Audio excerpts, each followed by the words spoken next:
ఇవాళ different types of people ఒక కోపాలు ఎలా ఉంటాయో తెలుసుకుందాం. ఫస్ట్ వాళ్ళు ఎవరితో గొడవ పడుతున్నారు, వాళ్ళకి ఎవరి మీద కోపం వచ్చింది, వాళ్ళ చుట్టూ ఎంతమంది ఉన్నారు అస్సలు పట్టించుకోరు, ఇచ్చి పడేస్తారు అంతే మనసులో ఉన్నది. టైప్ 2 వీళ్ళు ఎలా ఉంటారంటే వాళ్ళకి కోపం వస్తుంది, చాలా కోపం వస్తుంది, మనసులో పెట్టేసుకుంటారు, దాచేసుకుంటారు, అందరి ముందు అస్సలు బయటే పడరు. కానీ ఇండివిజువల్గా ఆ పర్సన్ ఒక్కరే ఉండినప్పుడు నాకు ఇట్లా కోపం వచ్చింది అనేసి వాళ్ళతో డిస్కస్ చేస్తారు, ఆర్ఎల్స్ వాళ్ళు లైవ్లో లేకపోతే కాల్ చేసి సాల్వ్ చేసుకుంటారు. అండ్ టైప్ 3 వీళ్ళకి ఒకరి మీద కోపం ఉంటే ఇంకొకరి మీద చూపిస్తారు. నేనేం చేశానంటారా నా మీద అరుస్తున్నావు అంటే, నువ్వంటే అర్థం చేసుకుంటావని, నాకు మాత్రం ఎవరున్నారా నువ్వు తప్ప, పోయి వెళ్ళి వాళ్ళ మీద అరవాలా, నువ్వంటే అర్థం చేసుకుంటావు కదా అని అంటారు.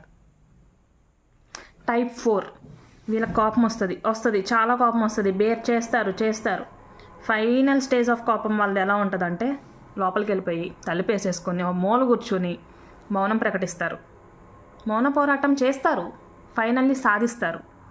కానీ ఆ కోపాన్ని దాటాలంటే వాళ్ళ కళ్ళల్లో నుంచి నీళ్ళు రావాలి, అదర్వైజ్ ఆ కోపం తగ్గదు. అలా అని వాళ్ళకి ఎందుకు కోపం వచ్చిందో ఎవరికి బయటికి చెప్పరు.